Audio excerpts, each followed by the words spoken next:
everyone. Welcome to the ATAR Notes July lecture series, as well as our lecture for English Units 3 and 4.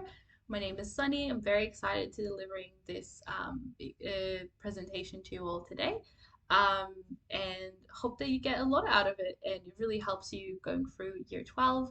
Um, and yeah, let's just go on to the lecture. So you can see some free resources on these slides that ATAR Notes can help you out with, and there's some additional resources as well if you need some extra help.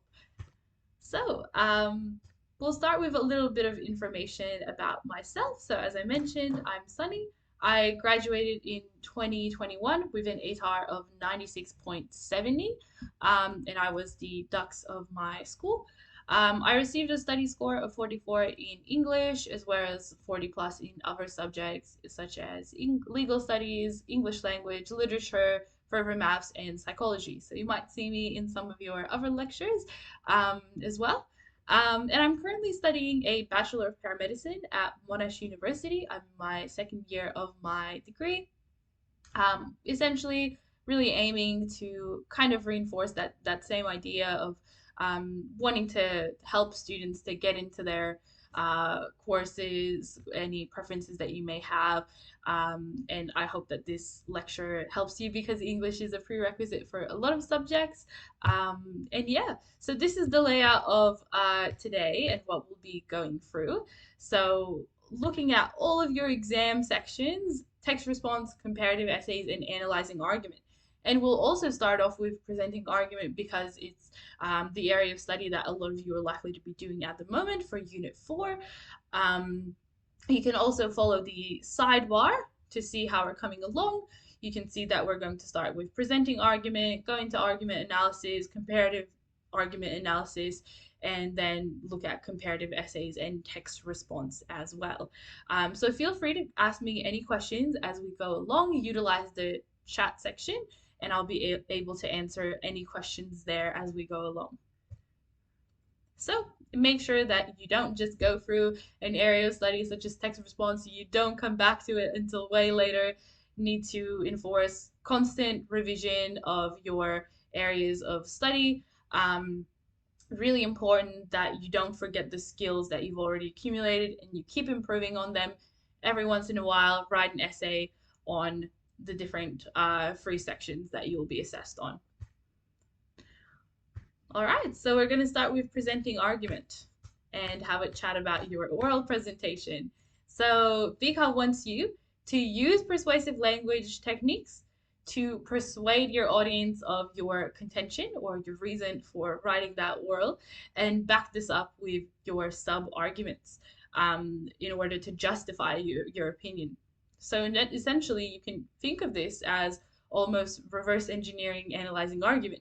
You're not analyzing an article that someone has written, but you're creating your own piece of persuasive language. So you're trying to persuade people to hold the same views of you, whatever you're trying to make the audience think or feel or believe, you're trying to make them think or feel or believe it as well. Therefore, really important not to have a bunch of overload of information in your oral, but to use a lot of persuasive language techniques that are convincing, and of course have a rebuttal somewhere in there as well. So important to know that this is your Unit 4 SAC. It's going to be worth 40% of your Unit 4 SAC marks. And 30% of this is coming from the actual presentation, both the written up oral that you have as well as your delivery, and another 10% coming from your statement of intention. This is very similar to what you did for the creative SAC. This is you justifying some of your choices, analyzing why you have chosen certain word choices and persuasive language techniques, and analyzing them in terms of intended effect and contribution to the argument or both. So you'll have about 5 to 6 minutes time limit for this presentation. So it is not a very long task. Therefore, it is very easy to do well here and get good marks. And I really recommend putting a lot of effort into the SAC. You do have to choose a recent relevant issue it has to have appeared in Australian media since September 2022. More specifically, you can just look at the year 2023. So if you see some interesting subjects of discussion that come up over maybe say social media or the news, that can give you ideas for a topic to choose for your oral. There are quite a lot of things happening at the moment. Maybe you find it interesting to discuss about maybe chat GPT or increasing AI or political ongoing issues such as the voice to parliament or inflation and cost of living crisis in Australia. There are lots of ideas, hopefully. And of course, research is a crucial part of developing your oral presentation. So here are some links to some websites that can give you a lot of articles. Essentially, once you've chosen your topic, you're gonna have to read up on it, get some ideas for your own writing by seeing some articles and the persuasive devices that they use, and also accumulate some things that you want to put in your oral as well. So maybe some evidence, some statistics, or some expert evidence or quotes from these articles as well. What you can also do is type in your topic into the search bar on Google, do a search and go into the news section and see lots of articles come up in one place. However, try to stick to more reputable news media and avoid tabloid articles as well. So, in terms of writing your speech, of course, you might be thinking, how do I structure my oral to make it engaging and to make it good? So, for your introduction, you want to start with some kind of hook to engage your audience straight away. Don't just start with the background information around your issue, because that won't be impactful and it will be a bit boring for your audience.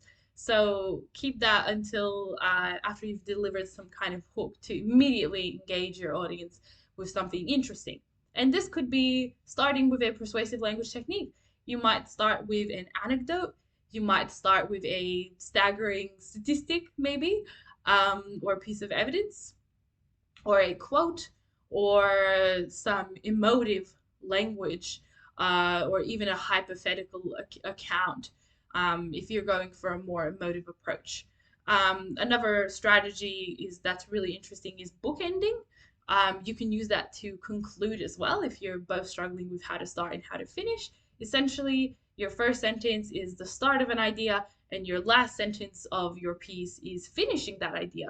So it might be, for instance, that you start with one half of an anecdote and then you finish that anecdote or that story at the very end, or you pose a rhetorical question as your hook and then you answer it at the end as a conclusion. And that can be a very impactful way as well. So, hope those strategies help. But once you've done a hook, then you can lead into that contextual information, introduce what you're going to be talking about, give some information around why it's a relevant issue and why it's a good or a bad issue. And of course, you need to make your contention really, really clear as well. What do you want your audience to do or feel? Basically, make it clear if you think the issue is good or bad and why, and what do you want to be done about it? What should the audience think? And all of your sub arguments, your body paragraphs, is your justification for that contention, all those mini arguments that you have. So aiming for 2 to 3 main points, usually starting off simple with introducing the issue. Your first argument just might be based around if it's bad or good, and then stronger arguments, last argument usually around a call to action or a proposed solution. And somewhere in there, you're aiming for a rebuttal, an idea that basically the opposing group, people that think the opposite to you, why they think that way and why it's wrong. So you refute it. We see a sentence structure that might help you to kind of understand how you could structure that. Don't spend too much time on the rebuttal. It's kind of pretty much, it can just be a mini point that you have in your oral, but you need to have one. And then in your conclusion, summarize what you've discussed and try to end on an impactful note. We talked about bookending and how that might achieve that finish on some impactful emotive sentences, maybe calls to action, some impressive appeals. So, planning for a speech, we have to plan out everything, both for our statement of intention and as well as for what we're going to be talking about. We need to make sure that we have a contention and all of our arguments planned out. So, for example, we might be talking about the sugar tax within the Australian government's debate around it. So, our contention could be that the Australian government must implement a sugar tax, we think is absolutely necessary. And that's plain and clear, just simply what we're trying to convince the audience of.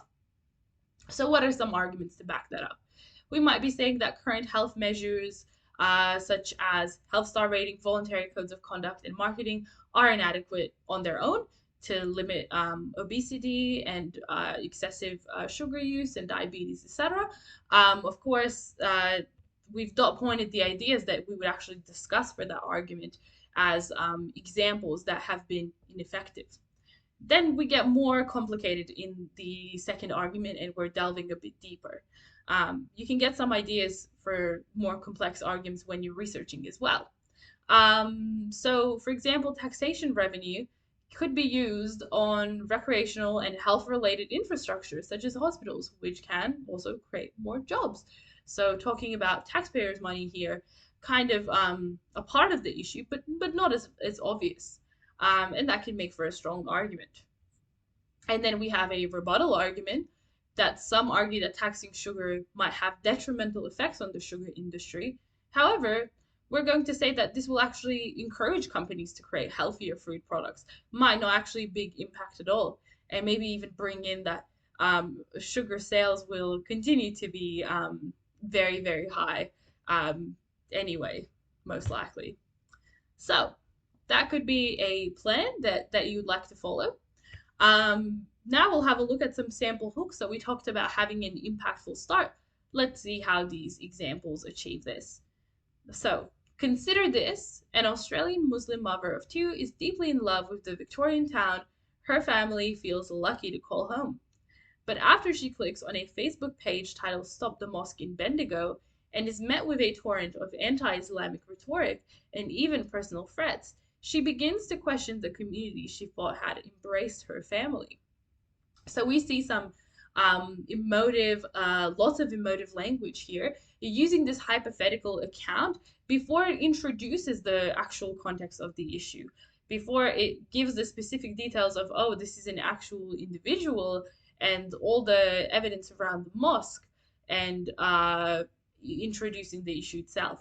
Essentially, we're kind of with the hook, we're trying to say, so this is why the issue is important and engaging, and this is why you should listen to everything else that I have to say and all my arguments. This consider this is a pretty impactful construction as well. Let's have a look at another example.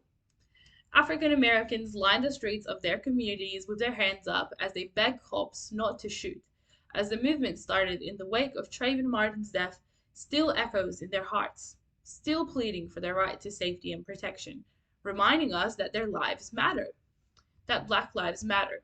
And we see that repetition in these sentence structures has been very impactful. Repetition of still, reminding that, repetition of that. And notice how it's used variations in sentence length as well to create an effect, starting with a long, impactful sentence filled with emotive language, addressing a touchy subject, the death of an individual, and therefore, again, another impactful hook. You can go again, as I mentioned, for something more simple, like starting with a statistic or a rhetorical question as well. But this would be a more detailed example. Also depends if you're trying to go for a more emotive approach with your oral or a more rational kind of approach to your argument. So, we said this is sort of like a reverse analyzing argument because we ourselves have to use and implement a range of persuasive language techniques is what you've been studying for a long time, so shouldn't prove too difficult. Show how you can use that language to persuade by also analyzing it in your statement of intention, and try to make them easily identifiable. So make sure that it's clear when you are using a persuasive language technique.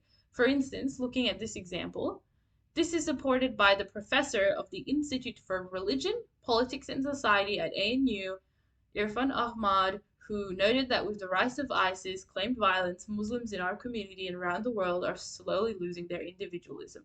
So we're making it clear that, very clear that it's expert evidence as our persuasive language technique that we've used here. We're crediting the individual and showing how they are an expert. So note that construction there, and that's how you can make it really clear. Of course, some things will be subtle and they have to be that way. Don't just use only the plain, easily identifiable persuasive language techniques. Use some more subtle ones as well, like appeals, and make it clear that you're targeting certain audience groups and trying to speak to them. So delivery matters. In fact, quite a substantial portion of your marks for your oral come from delivery. It needs to be impactful. So consider body language, your voice, and cue cards as well. All of this you need to plan out, practice, consider how you're going to do it. So in terms of body language, really important that we have open body language. So stand up straight, have a good posture. Don't look kind of curled into yourself and anxious. Look confident on the day. Look relaxed and confident. Gestures, so obviously don't stand stiff in place. Don't be afraid to move your hands around and gesture throughout your oral for some more impact. And holding eye contact all around the room. So looking around 2 to 3 seconds, maybe at different people, not just staring to one place or staring down at the ground. Really important to be engaging, and you need to do all of these things to be engaging. Use the space that you have. Don't be afraid to move your hands. If you're using props presentations, don't be afraid to use the space. And hold your cue cards away from your body rather than close to your body. Hold them away from your body so that you can maintain that open body language. With your voice, plan your vocal effects that you're planning to employ. So first of all, you don't want to speak straight away. Make sure that everyone is quiet before you start with your oral. Speak slowly and clearly. Don't rush. If you're finding the need to rush in order to finish in time, it really means that you need to kind of cut down on some word count in your oral and cut some things out. You should not have to rush at all. And nerves can get you to speak quickly, but you don't want to finish your 5 minute oral in 3 minutes because you got very nervous. So practice can help to prevent that, especially practice in front of other people. Project your voice by looking up and forward, not looking down, not just speak loudly and clearly. Vary your tone as well, and utilize your vocal effects. So either short or extended pauses, rising and falling, intonation. Consider where you want to go louder or more quiet, where you want to intentionally speed up to create an effect of this is something really serious, or where you want to slow down to make an emotional impact. With your cue cards, you can absolutely have cue cards. Some students do memorize their orals. It's not too hard because it's a few minutes, and with consistent practice of your oral, it is quite easy to achieve. I really recommend trying to memorize it and not relying on your cue cards. If you do use cue cards, you want to make sure you are not looking down at them all the time. It should be maybe only every once in a while where you really need it, where you need to see that sentence because you've kind of forgotten what to say. So don't handwrite on your cue cards. They need to be printed with a large font that it is so that it is very clear and easy to find everything there, and you're not just searching or struggling to read something out. It can be annotated with instructions, including your vocal effects, to make sure that you practice them every time. And you can use bold or highlights for something, such as the sentences that you find or phrases that you often forget and get stuck on, or where your arguments or topic sentences are very clearly stated. And there's some additional tips that you may consider for presenting argument. You can choose to pick a persona in a very specific target audience. So you might just choose, not to just be yourself as a student, and your target audience is all these other students. You can make it interesting by adopting the language and really relaying a persona that you have picked.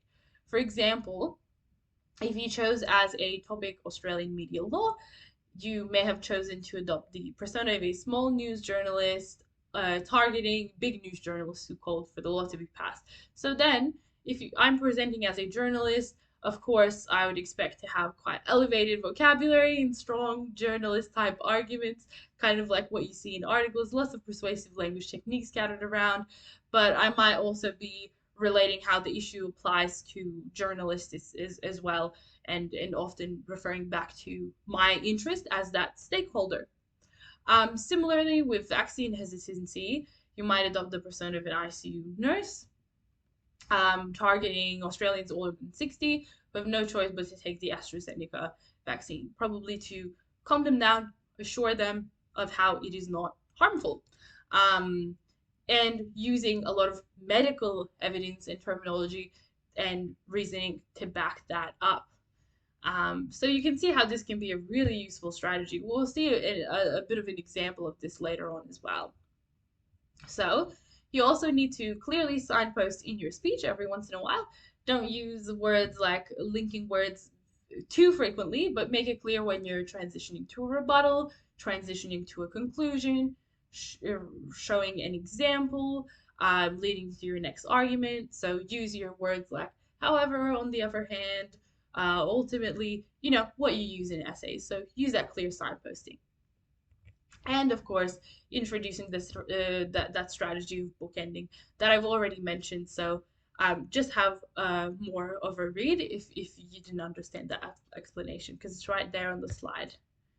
So now we're going to look at statements of intention.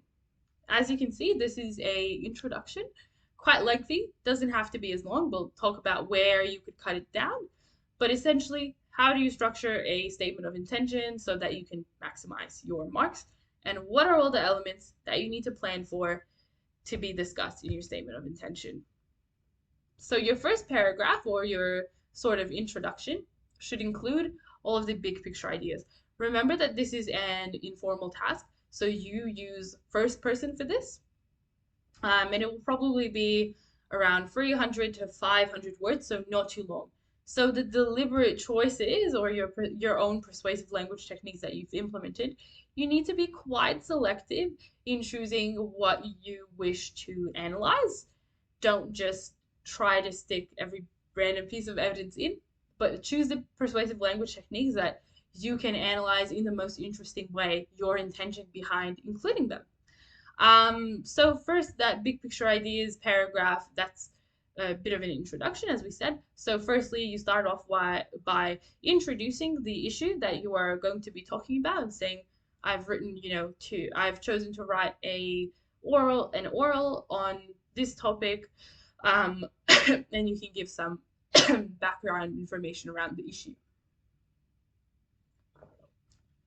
And then you need to introduce your FLAPC factors in that paragraph as well, not in any particular order. So the form or the text type, of course, it's a persuasive speech for all of you, and some language choices. So if you have chosen to adopt a persona, you must state that, and you can also discuss a bit why you have chosen that persona. The register of your oral, is it formal or is it informal? Why?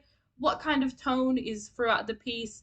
Um, Excluding tonal shifts, of course, that's a persuasive language technique you may use. What's your intended audience? Make this very specific. Don't want to be seeing the general public Australians. Make it as specific as possible. And that might even include listing several stakeholders. You might have several audience groups that are relevant to your oral. And then the purpose, which is really crucial. It's your message. It's essentially, why have I chosen to do this oral? What am I trying to convince of? What do I want readers to take away? Am I trying to raise awareness? Am I trying to propose a specific solution? Am I trying to demand this type of action, etc., etc.? Make that again very specific. So yeah, and then of course that contextual information. So you can use that mnemonic to help you remember. But essentially plan all those things out and consider them before you write. For example, if I didn't have a distinct tone in my oral, that would be a bit of a problem because there wouldn't be a clear voice to my piece, and it wouldn't be as engaging. So, and then of course you also struggle to write this statement of intention, which is 25% of your marks. And then those body paragraphs, analyzing your persuasive language techniques that you've chosen in like a little mini body paragraphs. You don't need arguments here. You don't even need opening sentences. You can quite literally just do the what, how, why process of analysis. So quote a technique that you've used. Always need to quote, unless maybe it's like a structural element, but always quote and use the relevant meta language for the persuasive language technique and analyze it in terms of intended effect or how it contributes to argument, just how you have been doing for argument analysis. So here are some presentation strategies that you may choose to utilize for your oral presentation. Notice how we have some more subtle and nuanced techniques and also simple ones. So you want to have a bit of a variety. You're unavoidably going to have some techniques that are quite typical, doesn't stand out as much, like inclusive language, facts and statistics, etc. But then you're aiming to have some more subtle ones that will also be impactful, give you those higher marks, and will be interesting to analyze, such as tonal shifts, such as appeals, such as irony or sarcasm, etc. So have a look at that list if you're looking to get some more ideas. And now we'll look at the statement of intention. Remembering this is used that flapsy structure that we had a look at. So we want to look through the elements and analyze which sort of part of that essential structure are we seeing included. Is anything being missed? It's not. So on the topic of Australia's obesity epidemic, I have decided to address the issue of whether or not overly sugary drinks should be taxed in Australia. So that's that context, introducing the issue, introducing the topic of the world, background information. Next, we introduce the form or the context. So clearly stating that it's a speech in terms of the text type and is being delivered to the Australian Senate. Now, there are some, in this yellow, there is some language choices being explained, as well as the persona that we have chosen to adopt. So, we've chosen to take on the persona of Richard Di Natale, the leader of the Australian Greens. I urgently and passionately contend, so this is our tone and our contention, our main argument, that taxing sugar is an essential change that needs to be made to combat obesity in Australia.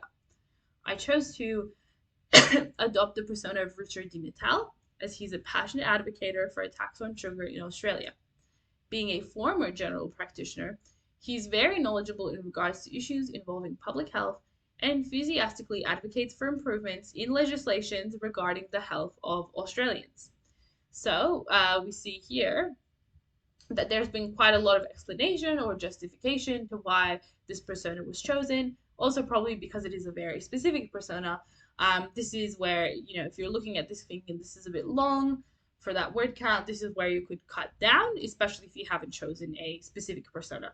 But we really need tone, contention, audience, text type, our own persona to be explained in our statement of intention. Introducing that context again as the speech is being presented in the Australian Senate, and more information about language, the tone for the piece, and the register. I've used the formal register because it's being presented in the Australian Senate. So notice how persona can influence a lot of our authorial choices.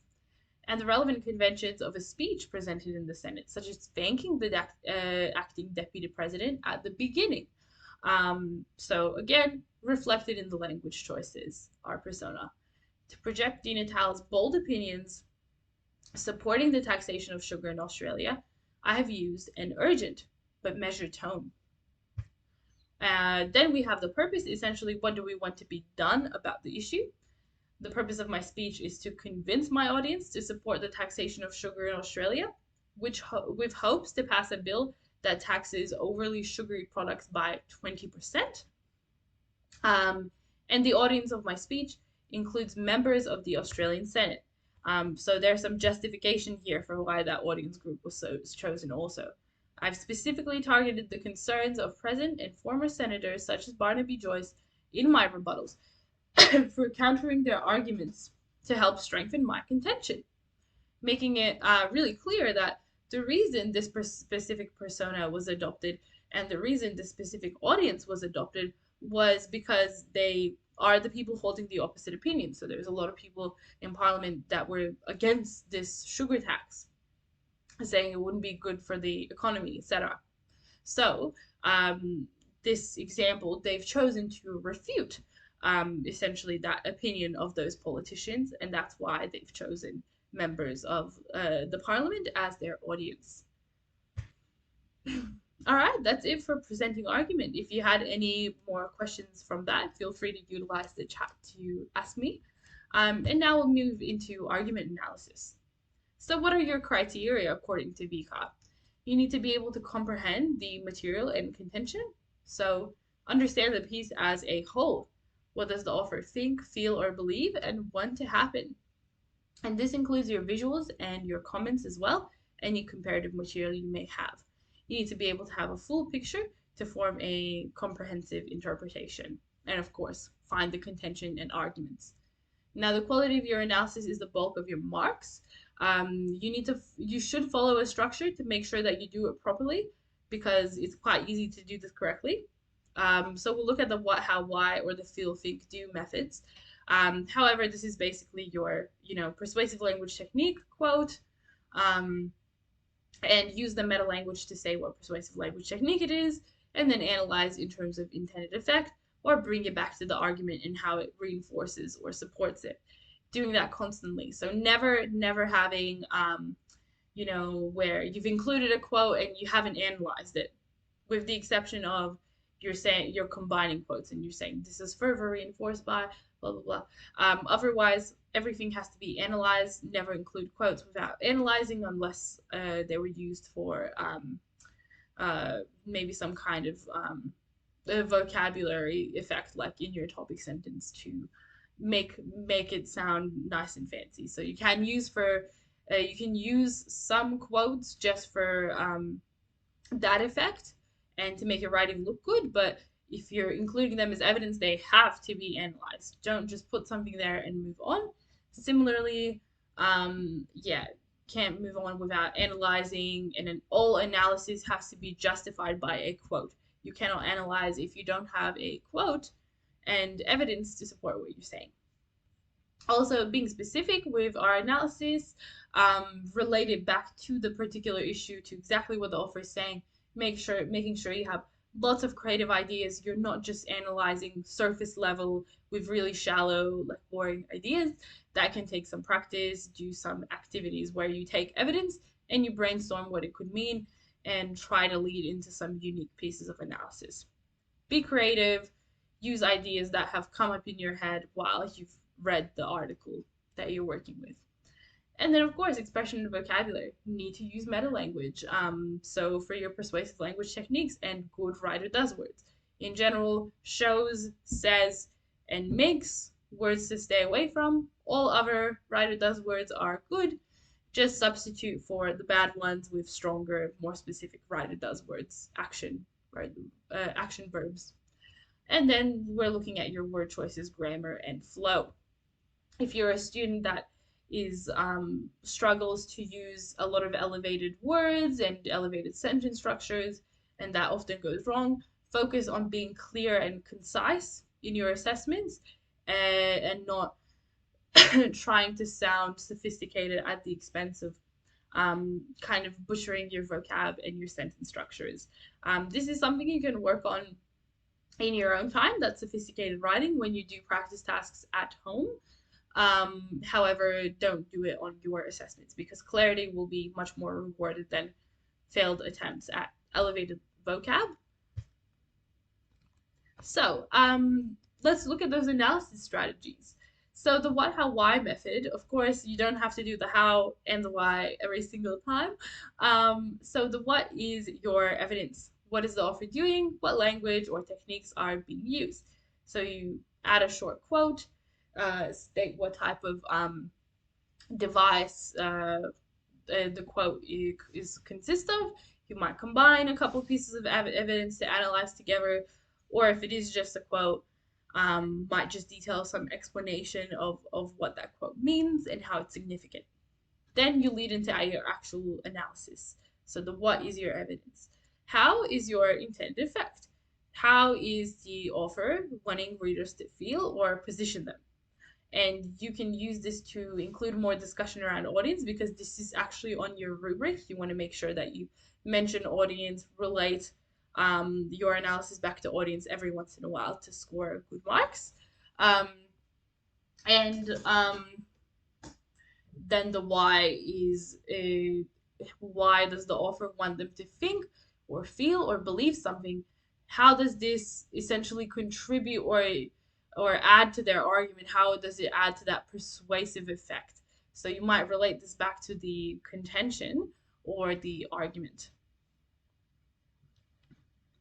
Being very specific there.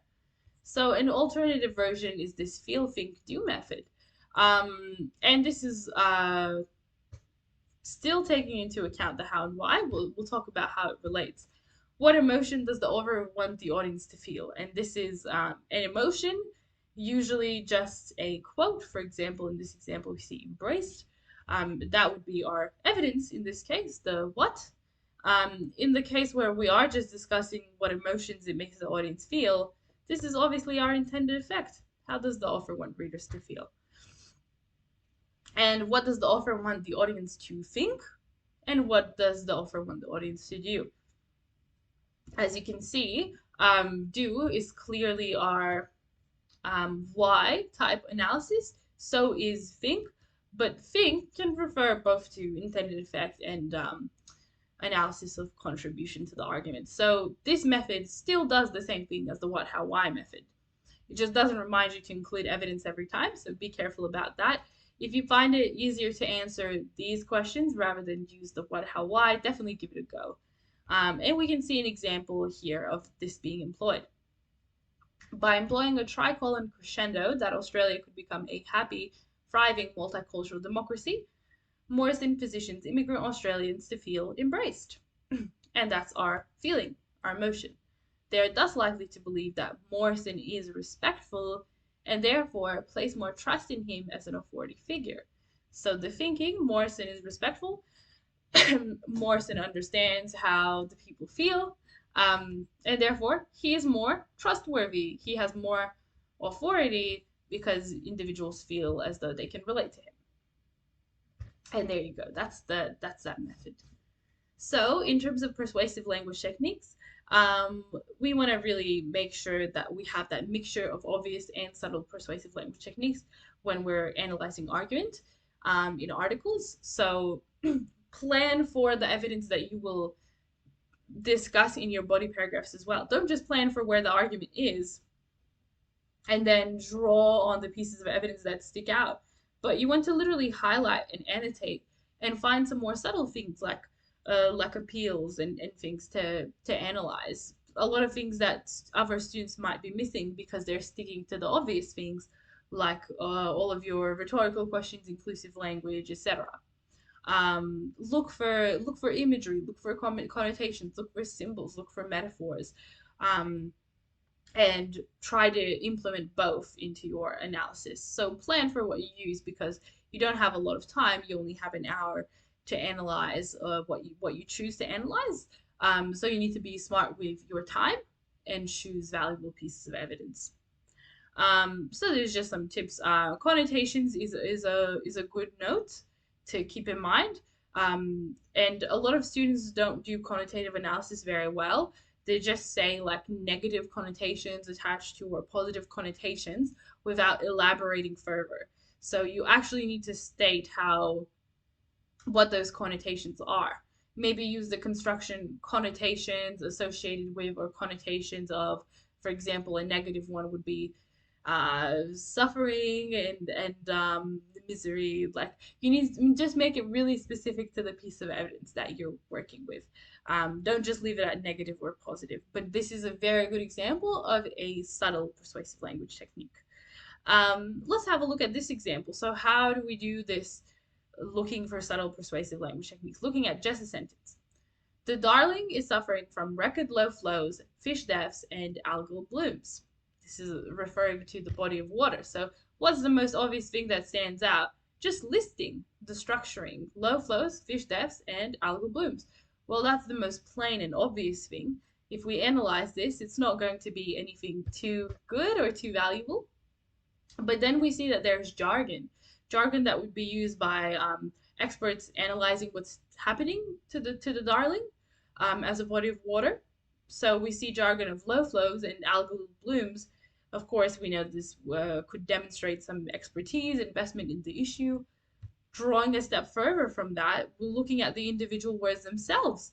There is connotations of suffering, and personification as well. So the Darling is being personified, even though it's a body of water. Because it's suffering, it's being assigned human qualities and features to express that it's suffering. And now this is not natural. This is intended, of course, to garner a lot of attention for the issue and pity and want to do something because it's wrong. So that personification has that emotional strong effect. And this is the subtle persuasive language technique that we've now been able to find. You can quite commonly see personification in a lot of argument analysis articles as well. It's a good one to go for. So now we're going to look at a specific task. We're going to read this letter to the editor, and we're going to apply the process of analysis to go through it step by step and see how you could do a detailed analysis plan. If you like the table that we're using to do the breakdown and you find that that's a pretty interesting, useful, short task that you think you could do yourself, I definitely recommend it as well. So, stop the fear mongering so we can build confidence. I'm 53 and, like many people, hesitated about getting the jab because the risks seem to outweigh the benefits in a COVID free community. Like many, when the latest outbreak occurred in Victoria, I had my doctor talk sense into me and got myself in for my first vaccination. There was a lot of information, but I trusted the advice we were being given. I am 11 days post jab and I'm still staying vigilant for any side effects. Now I read that the threshold has moved, and those under 60 are advised to ask for the Pfizer vaccine. What is someone like me supposed to feel? In this whole process, I feel as though we know too little, too much. We need to stop fear mongering and build confidence if we are to have any hope of achieving herd immunity. So this is hopefully, as we were reading for this, you're thinking about what is this argument, what is this contention embedded in here, and that's a crucial part of our planning as well. Essentially, the offer of this letter to the editor. This is all set in COVID times when older people were hesitant about getting vaccination in terms of the issue. So she is 53, but she is expressing that even though she similarly shared a lot of fear and hesitation in getting the vaccine, she expresses that older people need to, just as herself, need to sort of accept the necessity for it in order to protect the wider community. And also expressing the fact that she didn't have side effects, nothing happened to her. And that's sort of a positive thing. It's more beneficial for the community overall. But another crucial part that's embedded within here is the discussion of What is someone like me supposed to feel in this whole process? I feel as though we know too little, too much. And those under 60 are advised to ask for the Pfizer vaccine now. It's all about the government response and how they've caused a lot of fear and disarray and lack of confidence in the government by spreading a lot of misinformation to the public around the COVID pandemic. And those are the key aspects of the argument that we find. So you need to have a think like that when you read through a text initially, pick out all the key parts, because a lot of your analysis that's going to come from evidence comes from understanding the piece overall. And you will draw those points from what you figured was the contention and what was those key points you thought were in the piece. So let's have a look. The first persuasive language technique plus quote that we'll have a look at is personal anecdote, or also building rapport. I'm 53 and, like many people, hesitated about getting the jab because the risks seem to outweigh the benefits in a COVID-free community. So the audience that she is targeting is older Australians who are currently skeptical about the AstraZeneca vaccine. She's trying to let them know that I as well felt this way, and share the same fears. Therefore, feel that they can relate and have a sense of understanding. Feel that their feelings are validated and what they're feeling is completely normal and natural to be worried about the vaccination. So they can feel heard, validated, understood, a sense of this word means companionship or relatability. Um, they may think that vaccine hesitancy is widespread in the Australian community and that they're not alone in feeling this way. And how this contributes to her argument, it instills more trust in the offer as someone who understands their stance and has shared it. So you can see how this, directly correlates to the what, how, why process. If you'd like to view this table in a different way or adapt it for your own use, this PLT plus quote, that would be your what. Feel would be your how. Think and do. Do can be your why, and think, it depends if you're talking more about thinking emotional wise or in relation to the argument or the offer. It can be both how or why. Let's look at the next one. Rhetorical question. What is someone like me supposed to feel? She's again targeting these older Australians, and really drawing on that fact that she herself was affected by the issue. She listened to the same advice that the vaccination was safe, but then it was discovered that the AstraZeneca vaccine was not safe for older people. So the audience is older Australians who had listened to earlier advice that it was safe to take the AstraZeneca vaccine, intended to make them feel betrayed, skeptical, doubtful of their decisions, or validated and understood, or a combination of both. Betrayed and skeptical and doubtful of the government, but validated and understood by the offer. And it's intended to make them think that their vaccine hesitancy is justified by the constant fluxes or changes in health advice. The government just rallying to get people to do one thing straight away for public benefit, without aiming to understand first the full effect of something. And it's intended to make them stop blaming themselves or their doctors for their vaccine hesitancy and instead blame the government. So positioning them against the government. Next and most interesting technique is this sentence. Hopefully it stood out to you during our reading. In this whole process, I feel as though we know too little, too much. There is both an ellipsis and a juxtaposition in here. Ellipsis is when something is omitted. So for example, this triple dot signifies that something's been omitted because we don't know what she knows too little or too much about, if that makes sense. And a juxtaposition is when we put things side by side that are kind of opposite or very different. So for instance, too little and too much are very different or opposite from each other. So what does this all mean?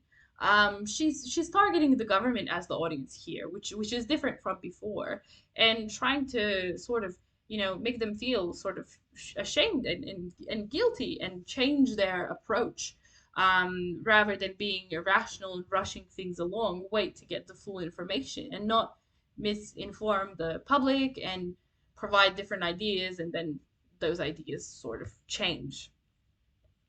So, intended for politicians who are responsible for delivering public health advice, make them feel ashamed or guilty, and make them feel that they have caused immense distress, emphasized by the ellipses, um, to the Australian public by constantly changing the health advice. And it can make them reflect on the impact that their fickle public communication has actually had on Australians. So, in terms of structure, that's what our body paragraphs look like. We have a topic sentence, analysis pretty much looks exactly like this, but in full sentences, and structured around them, and potentially some linking sentences to wrap up, refer back to the topic sentence. Then, of course, you might ask, introductions. There is a lot of elements, so we'll look at the structure of intros and visual analysis as well in more detail.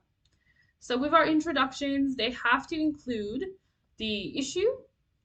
So you usually start by outlining what the issue is, what the piece is about, and then a few publication details. So the title of the piece, the source, this is the place and time or date of the publication. You can put it in brackets to cut down on writing time with just a comma between the place of publication and the date.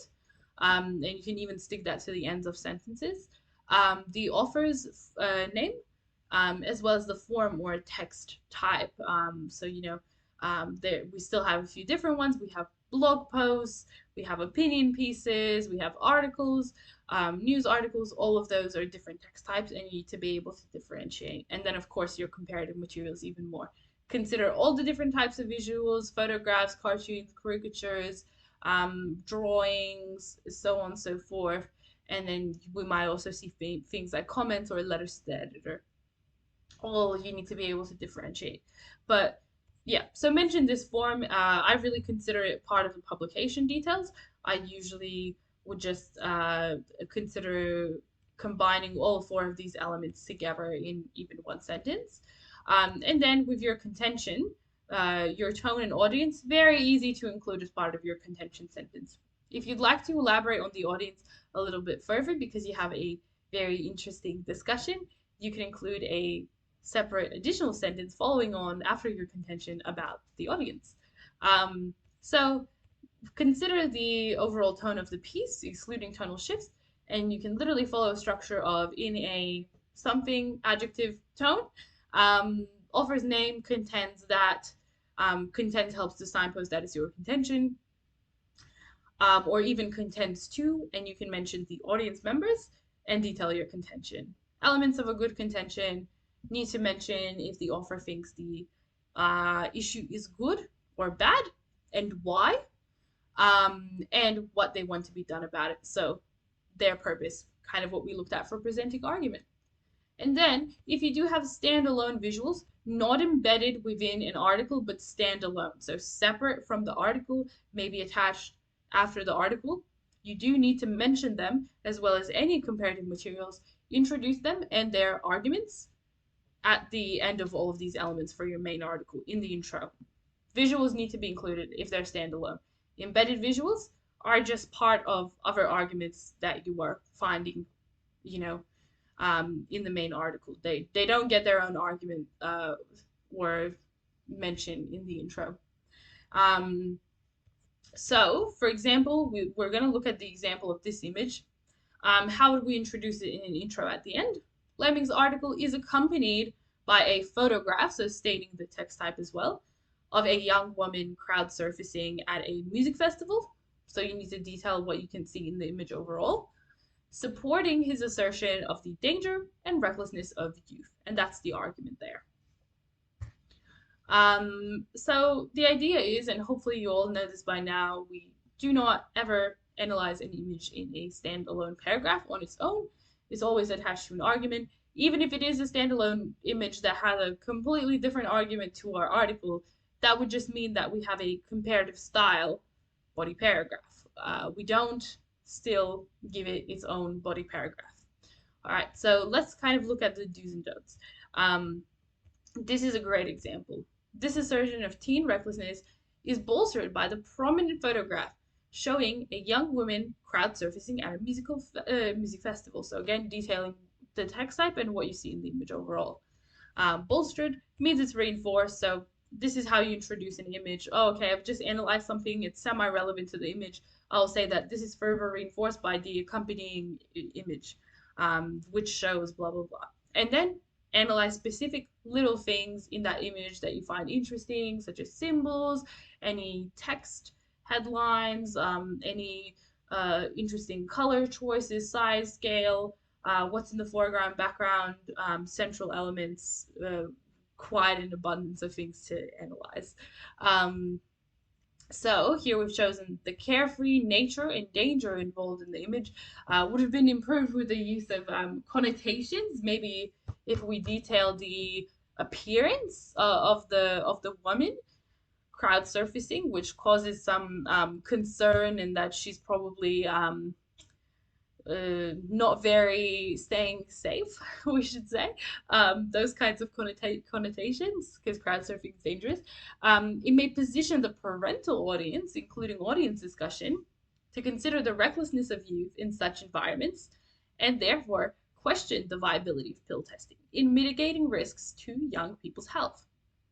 As such, this exacerbated concern may promote a disassociation from the government's policy and its purported harm minimization, thereby generate support against it. Moreover, this is strengthened by the use of, so what do we see? One thing was analyzed, the audience was mentioned, both the intended effect and the contribution to argument were analyzed very, very well. And then we're hinting that we're going to go back to the text and analyze further evidence, textual evidence in the text, persuasive language techniques, and quotes, and so on. And this is what visual analysis can look like. Now, what not to do, separate body paragraph. Additionally, a prominent photograph is embedded within the article in support of Lamming's contention. The image showing a young woman crowd surfacing at a music festival posits the parental audience to consider the recklessness of youth in such environments. As such, they may have a heightened sense of concern for their children. And you just see it's just rambling. You cannot do a standalone paragraph because you will not have good analysis. Visuals always go in paragraphs where you find a link or a gateway to bring in that visual. Either, oh, I've analyzed something, it's completely different to the contention in the visual that I see, or it's really relates to this bit of evidence, so I'll bring it in now. And we see how this wasn't really even analyzing anything specific in the image, therefore it wasn't done well. So this is just what I'm talking about. Look for a link between the written and visual material, a piece of evidence, moving on from which it makes sense to say this is supported by, reinforced by, attached image that shows, and what do you see in the foreground, background, and the central element. Anything that's relevant. So when you first bring in a visual, the first thing that we've established we need to do is describe what you can literally see in it. And so all the relevant foreground, central elements, and background. So what do you see in the front of the image? What do you see in the back? And what is the main focus of the image? So in this case, central element would be the woman crowd surfing, and both in the foreground and background, lots of people, just a big crowd at the festival. Also consider the symbolic meaning of the visual. So this is you just doing the what, how, why process of analysis for things that you find interesting in the image and analyzing them. And you may even choose to summarize in your analysis, address how it adds to or detracts from the writer's argument. So still doing the what, how, why process. This is just the analysis part, so the how and why. Amazing. Well done, everyone, for getting through these first big sections. Now we're going to move into comparative argument analyses. You probably, a lot of you, depending on the school that your school is going, you probably already had your comparative argument analysis SAC.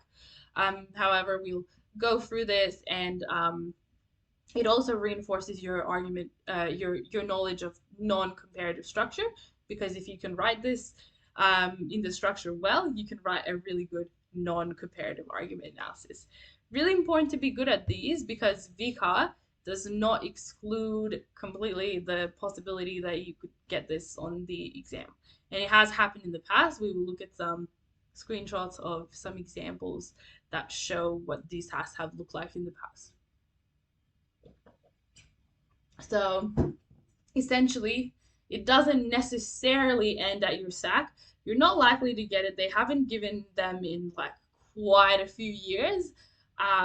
But you can never exclude the possibility, because VCA has never excluded the possibility of this happening. So you can be given 2, 3, or even 4+ pieces. The typical structure you see in schools is a main article, a second article, or some comments or some letters to the editor, and then a separate illustration as your comparative material. And these can be both written and visual, as we've established. And each piece has to be compared at least once to one other. You can never exclude any of your comparative material. So I can't just go and say, I'm not going to analyze one of these comments,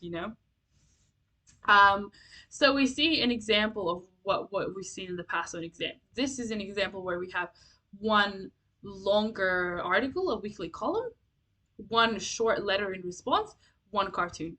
So if it's structured like this, what would you do? Probably makes sense to find comparative links just based on the main article, right? Because it's the only substantial length that we see. So I would plan everything out, find my 2 free arguments in this main article, then detail the argument of the letter, and then the argument of the cartoon. Use that to then be able to compare and find the differences and similarities based on argument, based on language, based on intended effect from what I've read and planned, and jot down, note points, some differences and similarities. So if I choose to start each body paragraph drawing on arguments of the main article and a discussion of those first, I might just decide for which argument is it more appropriate to bring in and compare my letter, for which argument is it more appropriate to bring in, make a link based on different similarities to my cartoon, and analyze that for a while, and compare and contrast the differences. And maybe there's an argument where I even think that both should be brought in. There should be a link to both. And of course, you might even find that the letter could be compared with the cartoon. So it really depends on the task. And that's what we're saying here. The way you approach the analysis depends on the material. So looking at this example, we see something completely different. It's an article with embedded images, so within, which means, we don't treat them as separate. They're not comparative materials. And 4 comments. So if you need to compare everything, what are you going to do? Probably some comments you will bring in and compare to the article, but some of the comments are going to be compared to each other. You'll be comparing and contrasting the comments themselves. And that's probably actually easier than this, in my opinion. Comments, very easy to analyze, and find the contentions of. Visual, much more subtle. So this is more of a SAC structure, kind of like I said, main piece, second piece, visual. If you see this typical structure, relying on that main piece to be the first discussion in each body paragraph makes a lot of sense, and then to bring in an argument from the second piece to contrast, or the visual to compare and contrast, up to you, but it's an easy, comprehensive structure to follow. We'll look at examples of the structure, guys, so don't worry about it. We'll get to it in the lecture. We're going to do some breakdowns. So why do we do this comparative analysis? Well, the VCA study design creates this expectation, and if they do give you a task where there are comparative materials and you do not analyze them, like a standalone visual or comments, you will not get a high scoring response. In past years where this has happened on the exam, though it's not likely to happen, just be prepared for it. To get high marks, you basically had to do it. because it was intended as part of the task.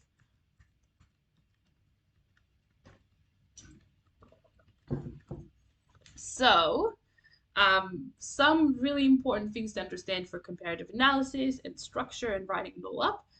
Not splitting paragraphs by pieces. I feel like we have clearly established that it is just not comparative otherwise. So you can never just, oh, this piece gets its own body paragraph. We can't do that. So we need to make connections, and also group your pieces into arguments or key players and find points of comparison through these. So that planning that I talked about, whether you're looking at stakeholders or distinct ideas or differences in language, differences in intended effect, dot point your similarities and differences, and you can only do that if you've read through the material, have a really good idea about what it's about, and plan out the arguments of all the materials. You need to compare as you write your essay just the transition to bring in another text or visual that you're about to kind of discuss for a while now and compare. It's not enough. You want to make links just a little bit more often. What I used to do, and this structure really worked for me, is bring in that transition based on a similarity and a difference, which we're going to look at today. Based on a similarity and a difference, then discuss, those maybe couple of pieces of evidence that you've chosen for that piece B, let's call it. And then have some discussion, just literally comparing based on what you've discussed of the evidence for that paragraph even further. Okay, so how is the intended effect different? What are some prominent differences and similarities? And having that discussion. And I would also use it to close my body paragraph. So kind of do 2 pieces per body paragraph. I didn't really do 3, but if I had maybe like really short comments, I could combine 3 as well. The more comparative links you can make, essentially, the better. Even if when you're analyzing a piece of evidence, you kind of think, oh, this is something I can compare as well, do it. So these are some really good sentence starters for you to keep in hand. Keep for yourself if you find it difficult to do transitions. So the best thing to do, we said, is introduce that transition based on a similarity and difference.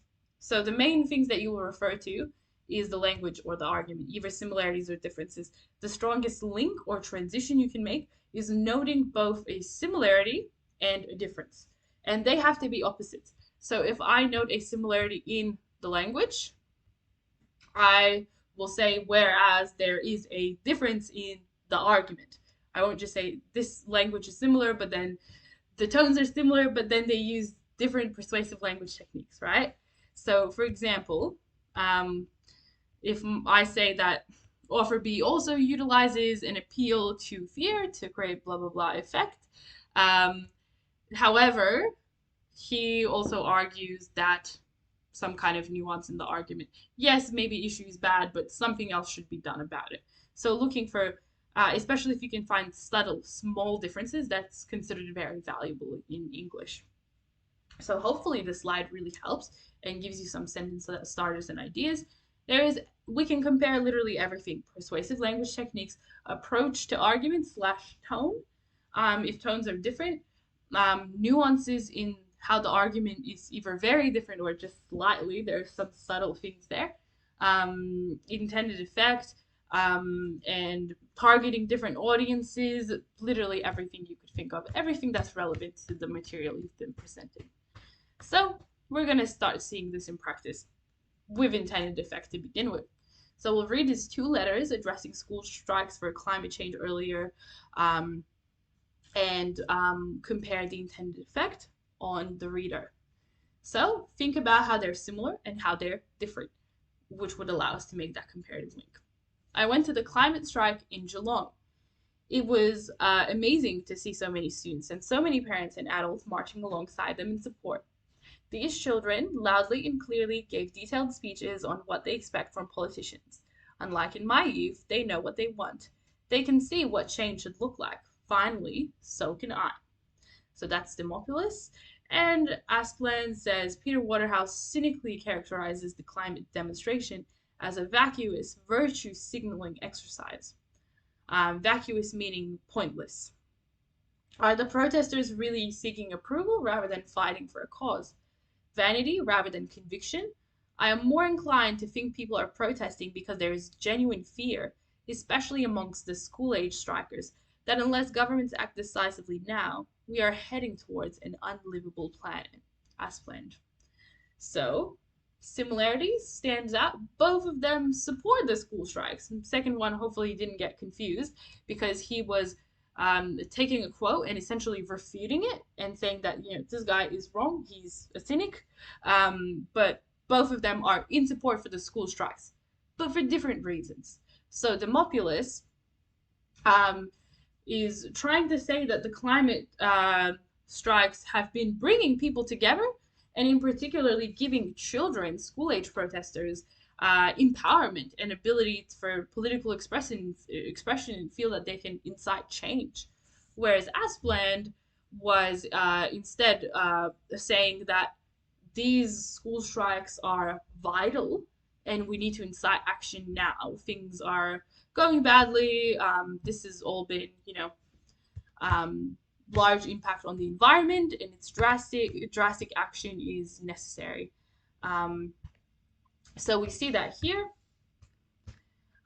Positions the audience to view children as empowered and politically engaged, whereas Aspland incites readers to demand decisive action from the government to curtail or prevent future consequences of climate change.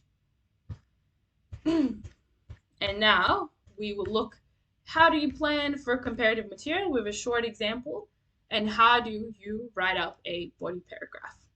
So let's have a look. The following are comments in response to the rebuilding of the Notre Dame Cathedral after it was burnt by a fire. Again, think about also intended effect and also the contentions, how they're similar and different as we go along. Definitely take notes as we go along as well to get some practice in. Tuvey says the generous response to the call for donations to restore the Notre Dame Cathedral following the accidental fire of last week has been truly remarkable. But how best to use this money? Jesus often said to his disciples to feed my sheep, by which he meant look after my people like a shepherd does his sheep. I wonder what Jesus thinks about the money being used to restore the church to its former glory while homeless people sleep on the steps of sister churches the world over. Hayden says in the Middle Ages, the rich brought indulgences from the church to get out of purgatory early. Now, they chip in to fix up Notre Dame. Not much has changed, really, has it? Morris, I'd be happy for Australia to contribute to the rebuilding of Notre Dame once all of our refugees on Nauru and Manus are in Australia and awarded citizenship, along with all those in detention and on restricted visas. New Start is doubled, and those who are homeless are permanently housed. Your move. So we see that significant difference there. In Tuvey's one, there is lots of religious appeals and religious allusions. And he is discussing that essentially this is the un-Catholic thing to do, or un-Christian thing to do. Religiously, it is wrong to contribute to rebuilding this building when there are people, such as homeless people, that need the help, and adopts this emotional tone. Hayden instead argues that the rich benefit from things like this and get to showcase their privilege or their pretend that they're moral and actually benefit from this, again making this a bad thing. All of them overall argue that the Notre Dame Cathedral should not be rebuilt. We see that similarity. What is Morris's argument?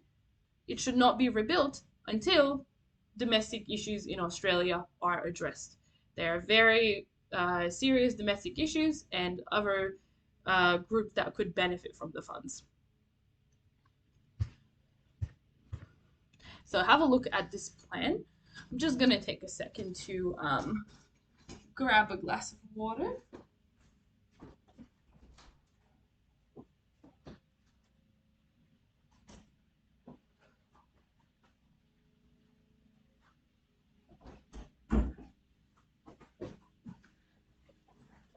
All right. So basically what I said, but we can see that note point plan, how you could write it all up. Some interestingly as well, language choices, religious allusions, hypothetical references, and an empathetic tone in Tuvi's piece. Um, Hayden was more referencing historical instances where the rich have always benefited from churches and other profitable ventures. There's a sardonic and critical tone. This is similar to Morris's sarcastic and challenging tone. Differences in persuasive language techniques continuing with Hayden using rhetorical questions and Morris using listing, more so, listing of all the problems in Australia. So that's a detailed plan. And then doing one by one practice analyses using our what, how, why method. Let's see an example. Tuvi analogizes Jesus' sheep with those who are vulnerable, such as homeless people. So an analogy is when we compare something to something else, sheep to homeless people in this case. This is a religious allusion. This positions readers to view homeless people as in need of guidance and support. And it suggests that those who have donated to Notre Dame are not abiding by religious teachings because they're overlooking what should take priority. And here we have our whole comparative paragraph. So won't read through everything, but there are some key things that I want you guys to get out of this. How can you start an argument? We talked about how you could base your arguments around your main article, but what if you have some short pieces of material like this? Start with a similarity. The authors all argue that funding to the Notre Dame may have been better spelled elsewhere. Then discuss our first piece. Here we're discussing Tuvi's piece and the religious values, and that's going to be different from anything else we choose to bring in from there. His was quite unique, and it wasn't attacking either. So then we bring in that transition or link that is comparative in nature, similarly focusing on humanitarian issues ignored by the Notre Dame donators. So some similarity in argument, but also the difference as well. And difference, of course, if the similarity was based on argument, we're focusing on a difference in language. So we say that Morris contrasts Tuvi's softer tone with her scathing critique of Australia's situation. So she has a scathing tone. Then we discuss the evidence and analyze it for a while. Similarly, you can, as you can see, in blue, pink, and yellow, that's the amount of discussion for each letter to the editor. You can choose how much you want to discuss each piece. It doesn't have to be equal. It doesn't have to be uniform. Of course, it's completely optional. So if you find one more interesting or you have more points to make, more interesting analysis, feel free to dedicate more body to it. And we see another comparative link. Utilizing a similarly aggressive tone to Morris, Hayden appeals to an audience of lower socioeconomic standing by aligning the donations to Notre Dame with the actions of the rich in the Middle Ages. A similarity in language, and then linked to a difference in the argument and which audience groups were being targeted. And you can see, based on these structures, you don't need to plainly state that you're introducing a difference. Use your signpost and write a buzzword. Whereas, on the other hand, contrast, contrastingly argue, it's all very easy. Or you can even use a sentence structure like this where if something is very clearly a difference based on your previous discussion, you don't even need to mention that it's a difference. You can make it clear that it's different. So comparative words not always crucial. Essentially don't write saying offer B's argument is different to offer A because offer A talks about this and offer B talks about something else. Try to make it more implied, more easy to read, more concise. And then we see this final linking sentence after that discussion of the last letter to the editor, where you need to overall compare and contrast all of the pieces of text that you've kind of discussed in that body paragraph, whether it be 2 or 3. So as such, whilst Tuvi and Morris appeal broadly to a humanitarian audience, Hayden instead targets those disenfranchised by the actions of the global rich. So in this case, we see that was drawn directly from the comparative links that were made. Hopefully that helps and makes it all very much clearer for you guys. So now we're going to look at comparing text and reading and responding, so your comparative essays and text response essays as well. Yeah, first considering comparing texts, it's going to be an analytical comparative essay based on two set texts. They would have done this last year's here as well. Hopefully, it's not too difficult, just a bit of a revision. And it's very similar to text response, which you've already done this year. Um, the requirement proposed by Vika, so it's not just doing this, both texts have to have different forms, such as a novel and a movie, commonly a novel and a play. Um, I studied the 7 stages of grieving and the longest memory when I was in school. That was a novel and a play. So the priority is to compare. It's all similarities and differences. Similarly to what you did now, there's a structure you can follow that looks pretty much exactly like this. We'll have a look where you discuss one text for a while, you bring in a comparative link, you discuss the other text for a while, you might mention some more comparisons and more comparative links, and you should, and then you contrast views and values at the end in your linking sentence. So that's probably already a really easy explanation. But what's the benefit of having different forms is that a lot of differences are going to arise from that just naturally. So just think about structural features and the limits that come from following a certain structure. Of course, there's going to be lots of differences between the texts that you can use. So, but the marks come from subtle similarities and differences, not obvious little things that are different. That's what we're aiming for. And of course, lots of comparison. So, how do we prepare for this? How do we get to a good stage with this task and make this all easy for ourselves? First, you need to be able to understand the text in isolation by themselves. Read the books and or other texts and have a good understanding of them, be able to interpret them, and have strong ideas with regards to them. So, great knowledge of characters, themes, views and values, structural devices.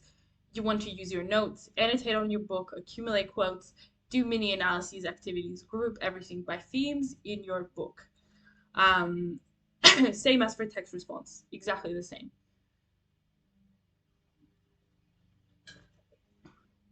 So this requires having a really sounded, solid interpretation of the text um, in isolation, because without having a strong understanding, you will not be able to make strong comparative links. What can you compare? Of course, we've got our pyramid giving us lots of ideas. Structural features, very obvious, lots of comparative links to make here. Of course, if they're different genre texts, there's going to be a lot of structural features that are different. Possibly, though, this is not as valuable. Characters, there are often in these texts given to you to compare with each other, characters that represent and embody similar values. But there are certain differences in those characters, both in terms of personality and what they represent. And you can draw on this as well. Quite easy to do, lots of quotes for it. It's a pretty good idea. Now, what gets more difficult to do and more valuable, themes and views and values. So, obviously, drawing on key ideas within the text, the themes are likely similar, but they're represented slightly differently, and big picture ideas and overarching messages. What is the author trying to say? How is it different between the two texts? So, when making comparative links, it's really similar to what we saw for analyzing argument. We've got lots of ideas, structural features, ideas, or message, structural features, ideas, or message. Again, opposites work well together. So a similarity in structural feature, but there's the difference in the ideas or message relayed by that structural feature. Or there's a similar idea or message, but it's relayed differently by a different structural feature. So that's how you can make those links. We're going to look in more detail at making these comparative links as well. And really important note just to consider the similarities and the differences in authors' views and values. You need to be constantly thinking about this when you're reading your comparative text, constantly making notes on this, trying to accumulate a big bank of ideas. Because now all of your linking sentences in your intro, body paragraphs, and your conclusion, and even your views and value statements within paragraphs, they will have to be of a comparative basis now. So every view and value that you think you see in one text, you need to be able to interpret in light of the other text. And we cannot juxtapose or put side by side entirely unrelated views. This is a really of course, far-fetched, but for example, if text A suggests that women deserve to be treated equally, whilst text B explores the consequences of tyrannical government, they have to be closely related. So my text B idea would still have to be about the women deserving to be treated equally. Maybe text B says that there are certain circumstances in which this does not apply, for example. That would be a subtle difference that is drawn from the same idea. Um, yeah, so question, literally ask yourself, what is a common thing between these texts and how does the exploration of this idea intersect? So it's the same, it meets together, or it differs. For example, the theme of power could be common between your texts. You might ask, how do the authors present those with power, those without it, in a good way or in a bad way? How is the power achieved and maintained? And what are the ultimate messages regarding power as a consequence of these other, two questions that we've asked and their answers? So you can view everything like a Venn diagram. Everything is related. One theme in each text, a lot of it's going to be similar in the other text. What is different? What is on the outskirts? What's the overlap? Because we need the similarities as well. And what's the difference? So when you start studying comparative text responses, it's really good to, if you haven't been already doing it this year, start taking notes and taking it a bit more seriously because the task can be hard. It can be hard for students to score highly some of the time on comparatives. It's quite substantially longer usually in terms of essay length a lot of the time.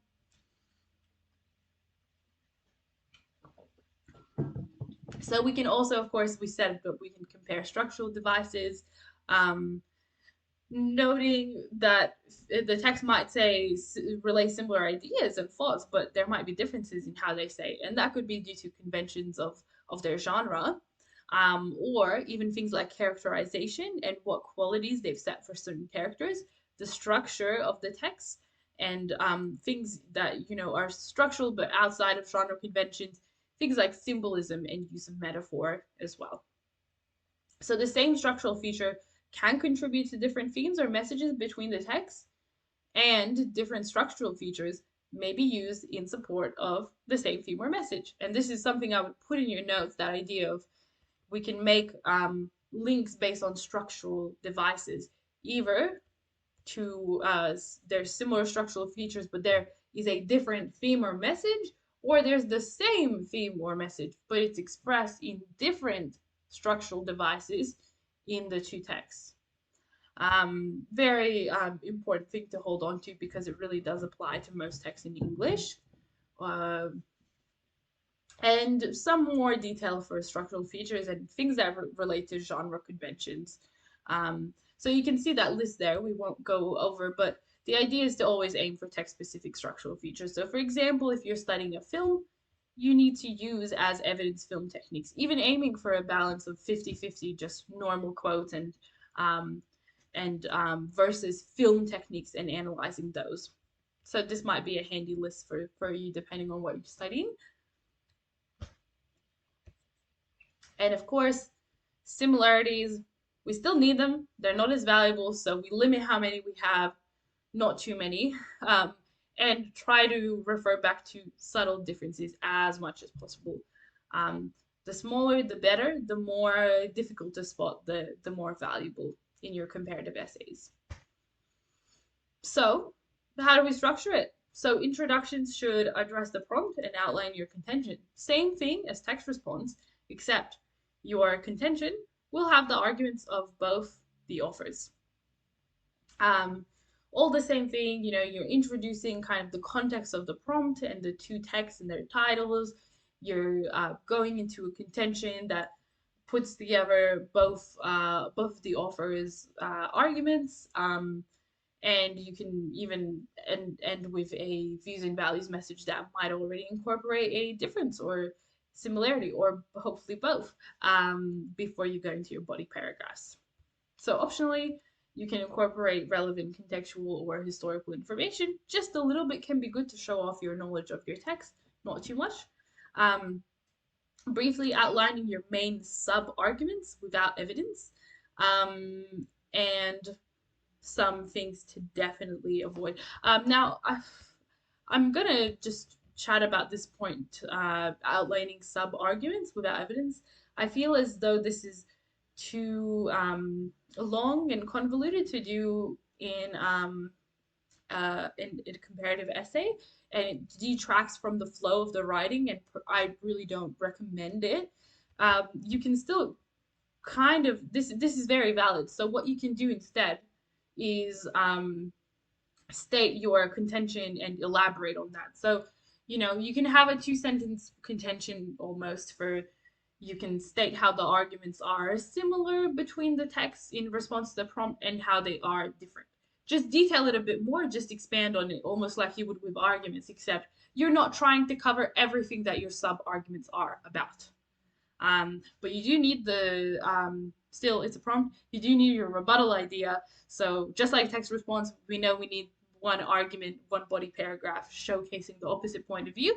Do mention that as well as part of your contention. So that's just kind of my recommendation to you. Avoid retelling the story, memorizing anything ever. Don't do that. Memorize a structure you can use to write body paragraphs, but never memorize anything to actually write down. Obvious signposts, of course, and like firstly, secondly, for arguments, a bit silly. Just you know, you'll be using probably a lot of whereas, however, on the other hand, similarly, if you feel like you don't have enough distinguishing words or comparing words, I would make a vocab list in my notes to make sure you have enough and you don't keep using the same words. Specific differences and specific similarities, of course, to stay away from. So we can see an example of an introduction. That morning I faced the world for the time as a nobody, nameless, and you will notice a lot of comparative prompts will have quotes in them. If a quote is included in the prompt, you need to analyze it somewhere, in your body paragraphs. Several quotes included, like these two, you need to try to analyze both of them somewhere. Don't just disregard them.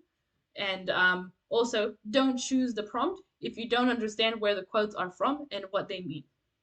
Okay, so you need to be able to interpret the quotes that are in your prompt in order to be able to sufficiently address the prompt, write an essay that is good, answers the question, and gets you high marks. So this one says compare what the two texts say about the importance of names. We can see context introduction and introduction of the two texts. Expressions of a dominant white narrative have often been used to suppress the growth of black culture following grave tragedies such as the colonization of Australia's first peoples and the transatlantic slave trade. Impressive contextual introduction. You want to have something like that as well. If there is anything that you can sort of memorize, it's not entire sentences, but your contextual information you should have, and you should have memorized some ideas to write about. Here are our contentions. In Tom Wright's didactic play, Black Diggers, and Fred de Aguirre's neo-slave novella, have the genres and the text types attached next to the title of the text. You need to have that. Remember, also offers full names. Later on, you will refer to them just by their last name. Both writers reveal a powerful belief system that profits from the quashing of black names and identities through the perpetuation of racist ideals.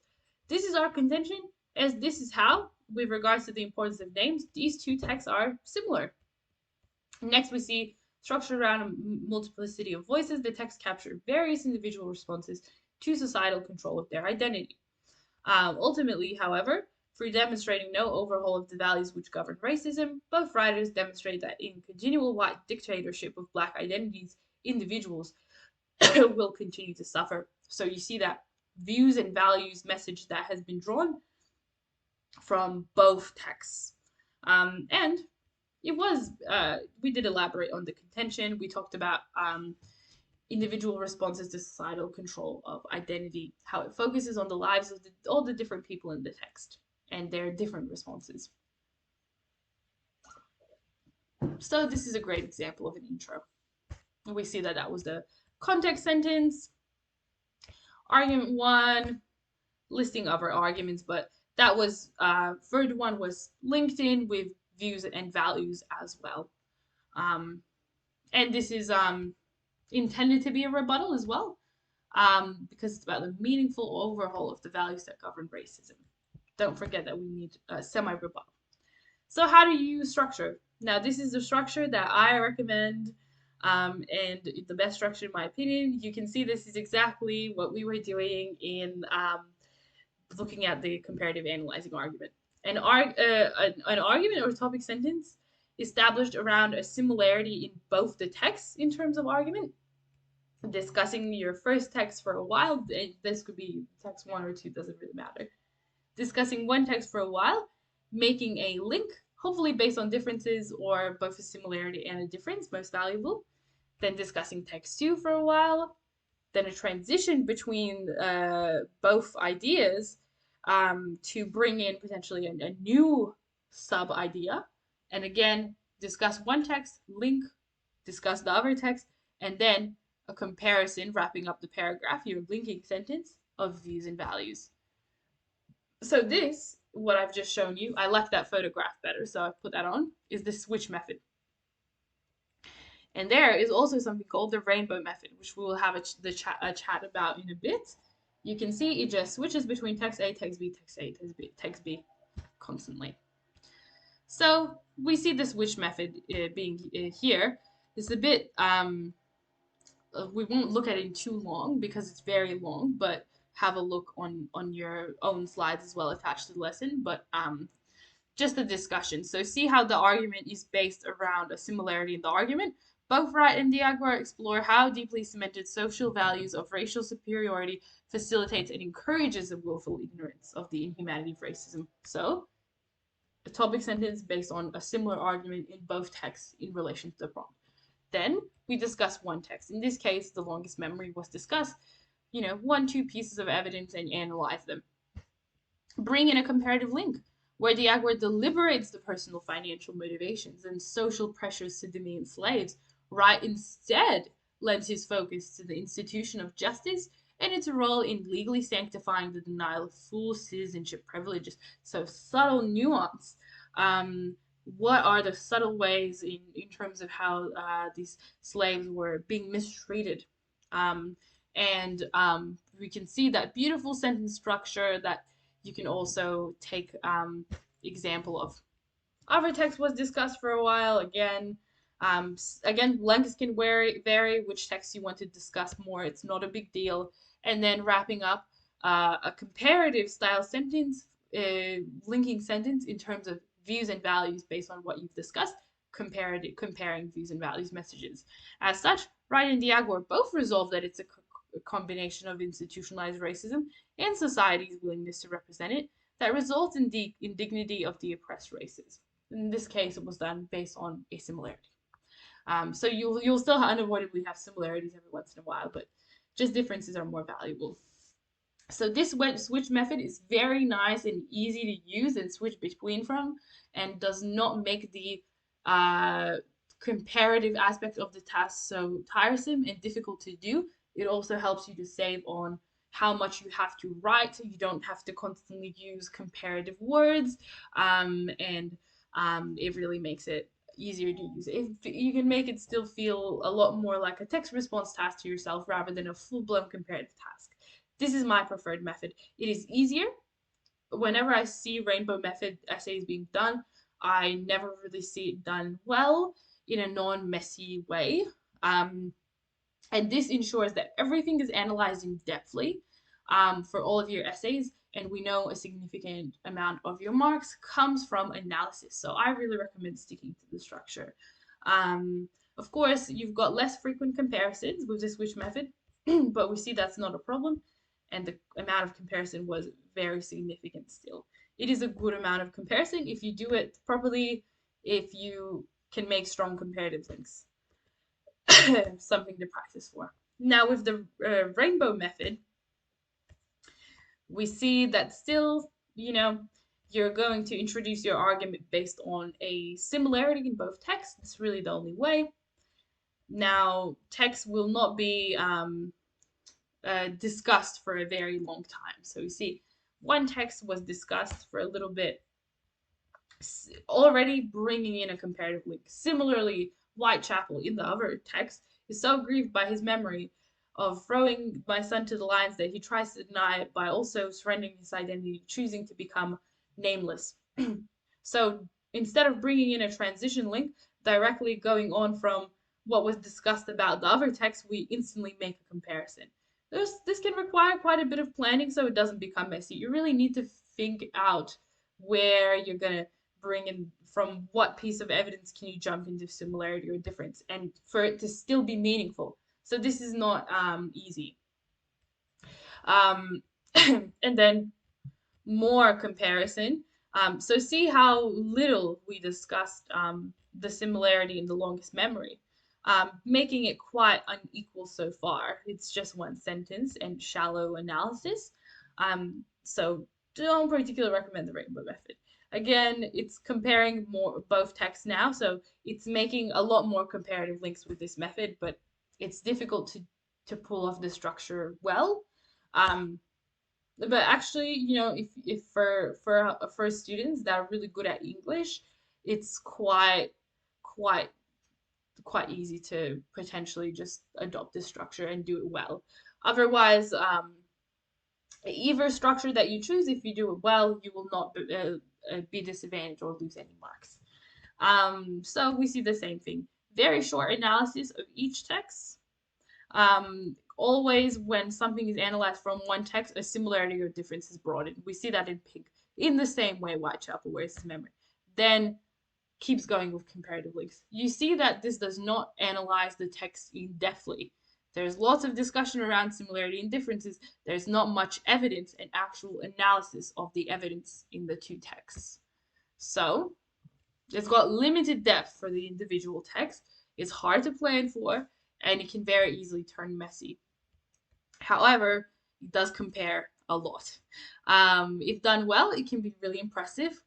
Consider being able to write under time pressures, because for you to pull it off and have enough evidence analysis, you need to write very, very quickly.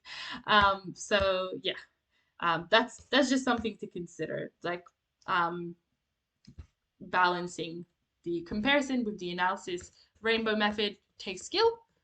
With the switch method, with just understanding the structure, you can pretty much achieve it right away.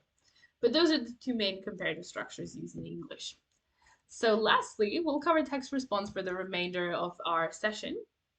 So feel free as we go along to pick a prompt from these 2 pages on the slides based on one of the texts that you're studying and go along. We'll go through in detail how do you break down a prompt, how do you plan for it, and end up writing a strong essay. Cannot disregard the importance of planning. Without planning, cannot have a good, strong essay. Planning is crucial. And the more you practice it, the more efficient and effective you'll get. That planning will take you a very short time, even for a really great plan, which is what we want for the exam, where we only have, 1 hour per section. So this is the prompt that we'll have a look at. Wuthering Heights is a novel that revels in chaos and turbulence. So, of course, what do we need to do first? We need to break down this prompt, define all of the keywords for themselves, for ourselves, because they are the ones we will have to address in our body paragraphs. We can't miss any of the keywords in order to be fully answering the prompt. So, revels, chaos, and turbulence. And this shows you the importance of bringing in a dictionary to the exam, because you might view some words as synonymous and not be able to tell the difference between them. But if you treat them as one and analyze them together, you'll actually lose marks, because the concept of the task is you do have to analyze them and treat them as separate. So revels, when something revels in something, it celebrates or endorses it. So we're saying that Bronte, the author of the novel, is potentially, according to this prompt, creating this chaotic and turbulent environment because she likes chaos and wants to reinforce it. So revels, chaos, we know, is when things are confusing and in disarray. And turbulence means when things are constantly changing or fluctuating. They're not stable. They can't be controlled. So chaos and turbulence, very different. Chaos, things are going wrong. Disorder, turbulence, things are moving along quickly and always changing all the time. Then you need to question the prompt, ask questions that will help you to come up with topic sentences based on the ideas you come up to the questions you've raised. Find all the ways to challenge the prompt. And this will also help you to decide on your position. Do you agree or disagree? So, questioning, does it celebrate the chaos? Are there times where the disturbance is commiserated? Is it a bad thing sometimes? Um, are there moments where the novel is not chaotic or turbulent and something else is pervading the text, for example? And of course, many more. Ask questions of your prompt. However, make sure that you are asking questions about each keyword. You cannot just disregard one. So when we choose a position, you're year 12, so you hopefully know this. We cannot be neutral and we cannot completely disagree. We cannot completely agree. We need to be where these smiley faces are because we need one paragraph of the opposite point of view. So if I chose I more disagree, right, then I might have two body paragraphs on disagreeing arguments with the prompt and one on agreeing. One paragraph is crucial of opposite point of view. That's why we can't choose neutral. Okay, so we don't have an opinion if we choose neutral.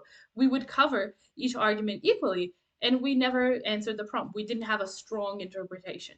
If we completely disagree or completely agree, there's no room for a rebuttal. That rebuttal showing the opposite point of view, and there is always, in every open-ended English prompt that you get, there are always both points of view. You could argue for either, you could write a complete essay for either.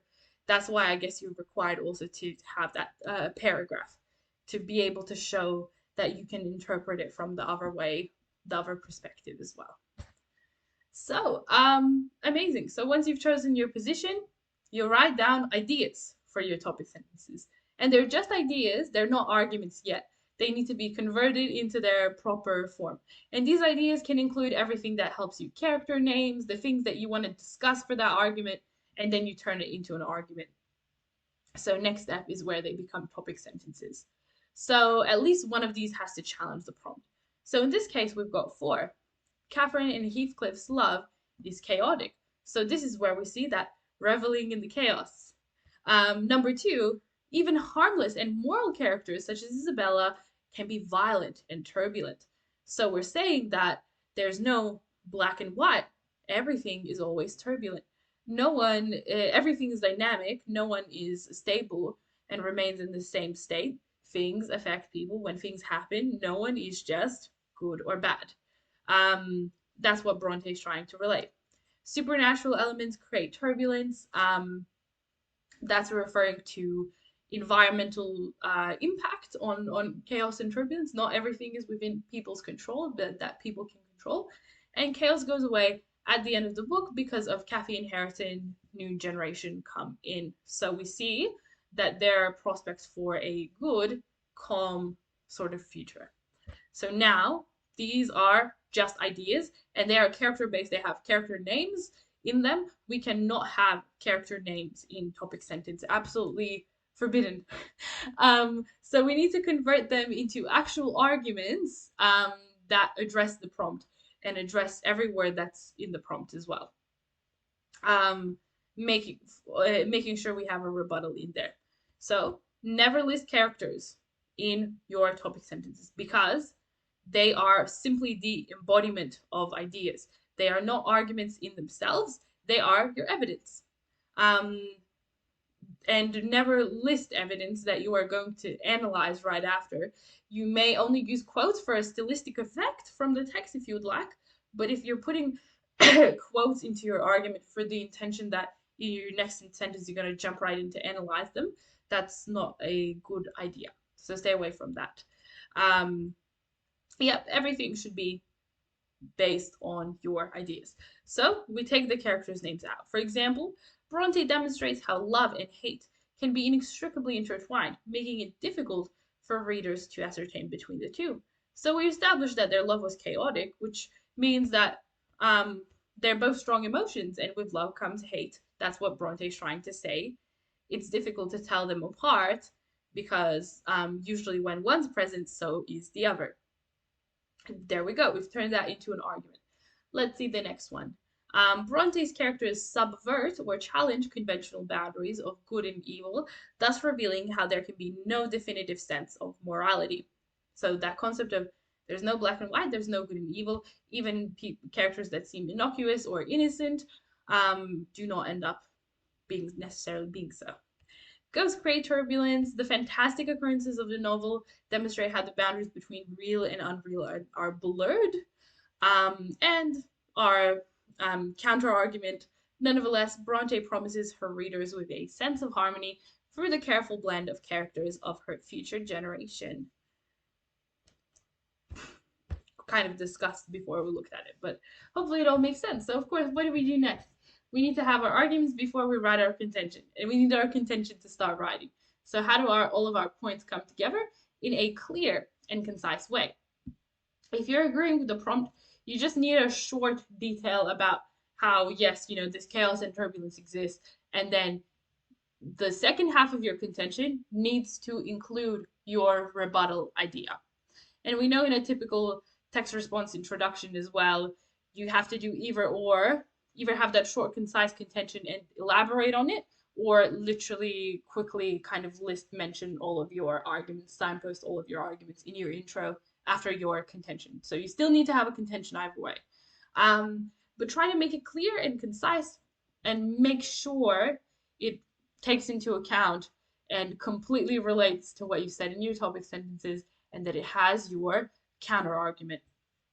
So here we have thus, Bronte ultimately suggests that despite the chaos and turbulence of the past, order can still be restored to ensure that love prevails. So that second half of the sentence establishes our counter argument. As part of planning as well, we need to note point any quotes and evidence that you're going to use. You can also note point analysis. If you can do this in your head, that's fine. You can skip this part. It can be really difficult. It can be really helpful if you find planning a little bit challenging, or you just want to double check that you have strong enough analytical ideas so that you don't have to change your argument into something else. Because sometimes students find that, oh, I actually don't have enough to write on this, or I don't have enough ideas. So really important to plan. At least note your quotes down in very short quotes, right? And think about them in your head. How would you analyze them? Does that make for a strong body paragraph? So let's see. We have the quotes. Heathcliff. Kathy describes the union as of little visible delight but necessary between her and Heathcliff, and one that degrades her. And Heathcliff tells Kathy that she is his murderer, and Kathy tells H, "You have killed me." Let's see that analysis. I'm Heathcliff. B reveals that they construct identities in terms of each other, like mimicking each other because of their close relationship. And Kathy, the second quote demonstrates how their relationship is manifested by their need of each other, perceived need of each other, or reliance, as opposed to actual love. We're kind of saying that maybe they do hate each other more than love each other. And the last one is where Bronte elucidates how the lovers are gripped by a romantic rivalry that is almost sadistical, ultimately showing how toxic and chaotic their relationship is, damaging both of them. So you want to also have the same thing in your body paragraphs, and this is why you want to plan where each quote is, better than the last. They're kind of building on each other. We start with something simple, like I'm Heathcliff quote, and it's got a more simple analytical idea, and then it kind of evolves and evolves and evolves until in your linking sentence you're able to make that valuable views and values analysis based on everything you've discussed, and it's a really great one. So something to practice if you haven't been doing that. Also take note of any structural features that you are also going to analyze. For example, filmic techniques. We know we have to do this. We cannot just have quotes. Aim for at least 1 to 2. If it's just a novel, still have symbols, metaphors, maybe have something interesting like a non-linear narrative structure. Try to include something, not just rely on some quotes. Each paragraph should have some structural feature, especially relevant to the genre. So, for example, we have Kathy's ghost haunts Heathcliff as a symbol. It symbolizes the transcendent nature of love and willingness to also torment him after death, also going off that love and hate intertwined idea. Because although Love continues after individuals have passed away. It's transcended. So does hatred, and Kathy wants to haunt Heathcliff, therefore acting as a symbol of that dual nature of their love. And Heathcliff and Kathy's ghost roaming of moors is a metaphorical rejection of heaven or hell. We talked about how Bronte says there's no black and white, everyone's in this sort of state of gray. All right. So, and then we talked about views and values. And happens. You need to do this in your linking sentence at the end of your each paragraph. Draw a views and values or authorial intent message. But you need to also do that at least once elsewhere per body paragraph. So that you have more in-depth analysis. So always, if you see the opportunity to analyze something further, not just zoom in into, okay, what does this piece of evidence say about the character? Really like closely zooming in on what do those words actually mean, what's their symbolic meaning. You also, when you see the opportunity, zoom out and analyze in depth, zoom out into authorial intent and views and values in another sentence.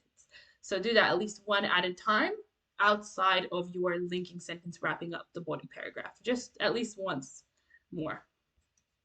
So we see that being done with this symbol of the ghost. Bronte's view is she espouses how the finiteness of human nature, or how humans always die, can result in yearning for an internal reality where people can become their complete selves. And here we're talking about how this ability that we can become a ghost, that comes out of fear of dying and wanting to live on forever. People cannot move on even after death. And of course, need our concluding sentences for our body paragraphs, stating what, again, views and values, ultimate view of the author is in relation to that argument. So you reflect back on your topic sentence and you draw an idea based on everything you've discussed and analyzed through that body paragraph. That's acting as your justification. You don't need to justify anything because you already analyzed all this evidence. So if we look at just a couple examples, for the love and hate argument, Bronte thus conveys that an inability to look beyond one's own needs and feelings is what can characterize romantic relationships as tumultuous, so an unstable synonym for turbulent, and harmful. And the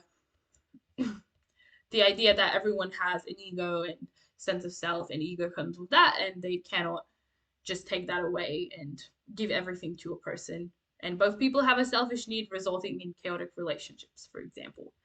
So have a look at these other concluding sentences if you'd like, especially if you find difficult to write strong views and value statements. This can really help you and give you some ideas. And then when we write a conclusion, because we looked at introductions in a nutshell and we spoke about body paragraphs, we need to summarize, restate your contention in different words, elaborate on it, detail it much more than it's in your introduction, and end on an impactful views and statement. If this is your best one that you can think of yet, that would be great. You might have kept the best idea for last. And if you're struggling, running out of ideas on what to finish on, maybe draw from that counter argument that you had. Because even though you've discussed all the things that either were agreeing or disagreeing with the prompt, you might find that there are things with regards to your counter argument views and values ideas that you haven't used. So that's a handy tip if you're thinking, oh, I don't know how to impactfully finish. Don't just look at your main arguments, look at your counter argument also. So that's been done in this example if we have a look. In essence, Bronte provides readers with a world that is plagued by ambiguity or uncertainty. The boundaries between love and hate, good and evil, and the real and unreal are blurred, and the subversion or challenging of such boundaries encompasses the chaos and turbulence of Wuthering Heights. See that beautifully elaborated on contention, going into a lot of detail, summarizing the text as a whole almost in response to the prompt. And then that rebuttal argument is included as well, that counter argument. It is only the love of the following generation that possesses a promise of certainty and allows for the novel to reach emotional completion. And the views and values message, drawn from the counter argument. In consequence, Bronte extols feeling and living in moderation and respecting the humanity of others to allow for a harmonious and peaceful life.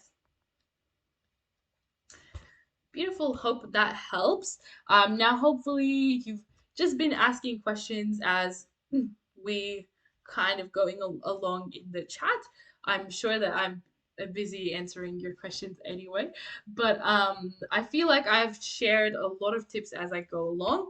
Probably the only thing that I would kind of like to address is you need to read or watch your text as long as it takes you until you feel you're confident, you have a solid interpretation. And if that means you need to go online, read some analytical summaries of your text, do some further research to be a bit more efficient rather than just rereading your book novel without any specific aim, I absolutely recommend that.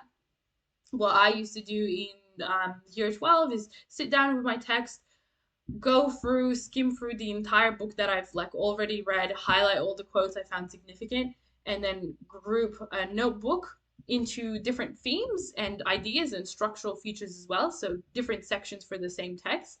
And those subsections would get their own quotes and structural devices from what I've annotated, and I would write mini analyses as well.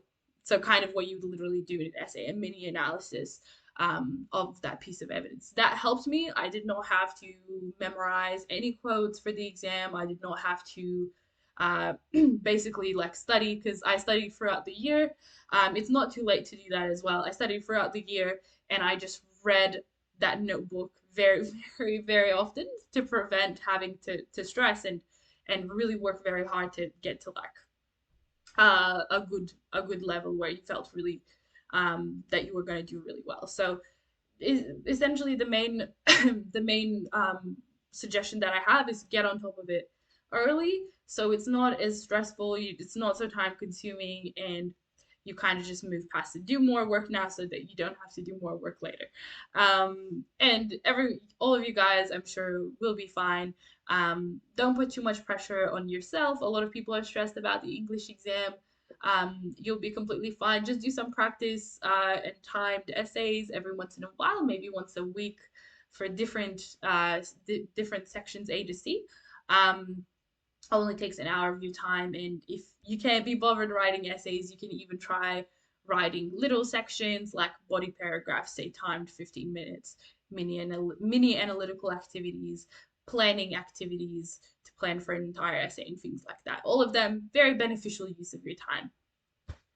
Anyways, I hope you found that lecture very, very helpful and got a lot of advice and sense of direction where to go with English this year. And best of luck for the rest of the year.